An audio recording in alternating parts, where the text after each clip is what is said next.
So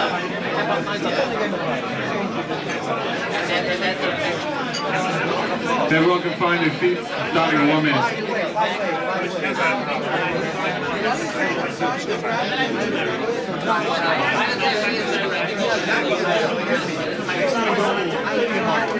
Dava? Dava.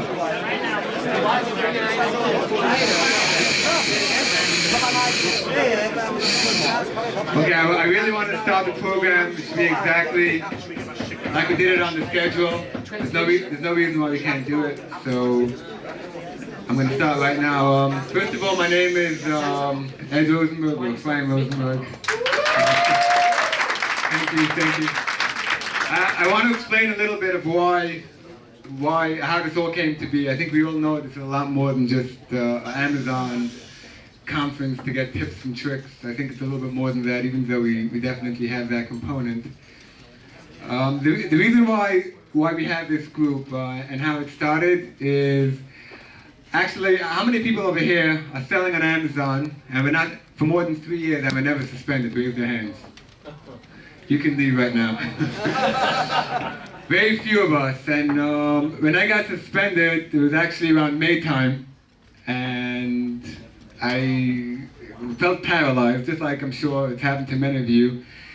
And I went back and forth with seller performance, sending emails, and really a horrible experience how just out of thin air they can just take away your business for what I thought was no reason, although everybody always thinks that. And I had some emails back and forth until I finally got back on. But when I finally got back on, I deleted all my listings, and I'm a private label seller, and if you're aware what that means, it's a pretty big mistake. At that point, I realized that the only reason why it's happening, and that there are little pieces of information, which if you don't have, can literally change your life. And like a doctor or a lawyer can also all of a sudden overnight lose his entire business, but he's got to commit a pretty serious crime. But when you're dealing with Amazon, you can do nothing wrong, and one day you're just gone. So I told my brothers and my brother-in-law that I think we got to start a WhatsApp chat, and this way every time there's an issue, we can deal with it. And one thing led to another, and we started the moderating, and in my wildest dreams I didn't think that this will happen, but obviously there's definitely a need for it. And it's amazing, like at this point, I send a broadcast, I don't know how many of you read it, but it's like a one-way text message which summarizes all the chats, all the key points of, thank you.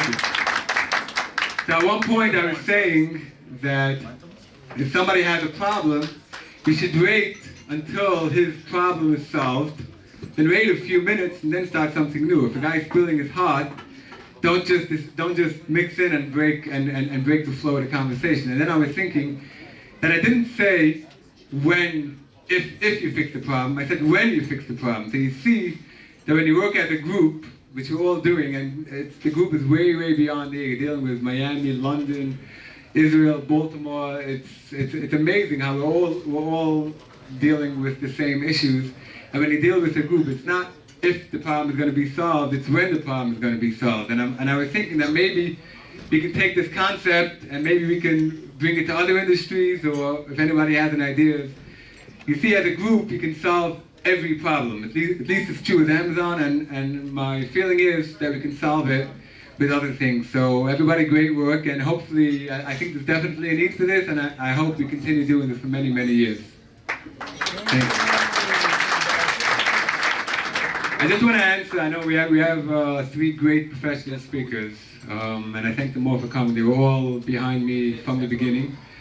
I just want to answer one question which many people have asked me since I started. People have asked me, even for myself, I've been selling on Amazon for 10 years, and there are people I see now who know much more about Amazon than I do. Why should I help somebody? I put in sweat, I put in tears. What's in it for me? Like, I understand. So I'm going to give 2 answers to that question. The first question is, when was the last time in the history of the world, you don't have to look at the chat all day, and some of us do, but you don't have to. When was the last time in the history of the world you can take 5 minutes a week, and in those 5 minutes, you can help somebody, like I said, in Miami, in Baltimore, in Monroe, Edison, Elizabeth, LA, just by giving knowledge which has nothing. You can be lying on your couch and you can help somebody in a very real way.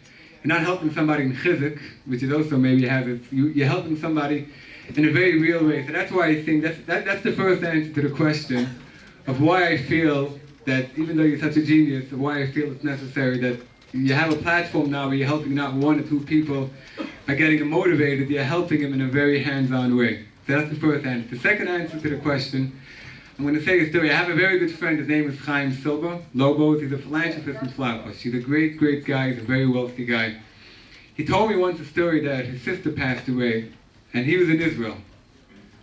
And Israel, he was 6 or 7 hours ahead, and he called up the Chevra Kadisha guy, the Jewish burial service people, and he called up, and he woke up the guy 5 in the morning, and he said, I'm so sorry to bother you. I really didn't want to bother you, but my sister passed away, and I'm in Israel, and there's no one else to take care of her. So I really apologize for waiting. So the guy, I'm sure he was used to it, and he said, yeah, no problem, he'll take care of it. And as he hung up the phone, he remembered that throughout his life, many people have told him, Chaim, I'm so sorry to bother you, but my house is being foreclosed. Or I'm so sorry to bother you, but there's a doctor bill which I need for my aunt or my mother, and I really can't pay it. I really need your help. And a little bit inside of him always felt that, like I'm always helping other people. And this was the first time, and he heard those exact words, when he said, I'm so sorry to bother you, but I really need your help. He understood that all the times when he was able to help people, he was happy he did it, because now he understands the feeling, and that nobody's always helping. Everybody at one point needs something.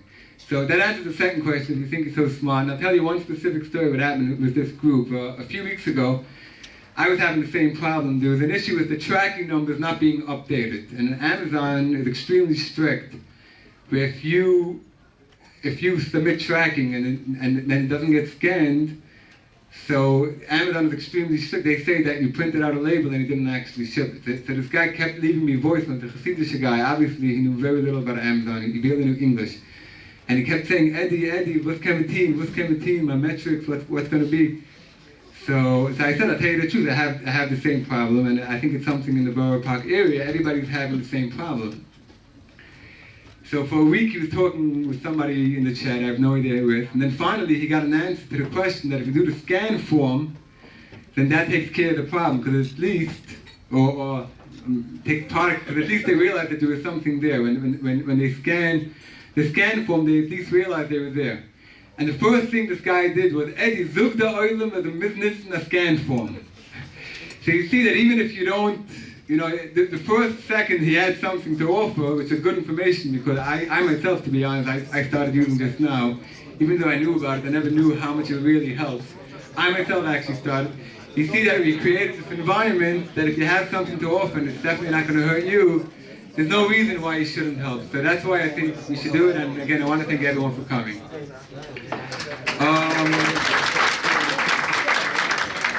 We have our first speaker is Chris McCabe. Chris first was really, you don't know what we went through to get him here. There was a strike in Europe, he flew, we do it like one day we can get him in the next 3 months. When we started this program, everybody said that you can't have an Amazon program, which, let's face it, is dealing with compliance and suspension issues. You can't have it without the godfather of Amazon suspensions, and that's Chris McCabe. Chris is from Boston. He drove in today after flying from Spain. He kept in touch. He's helped dozens of people in our group. He's a real mensch. He has a lot of compassion. He knows the feeling when someone gets suspended. He's worked at Amazon for 7 years. So let me welcome Chris McCabe.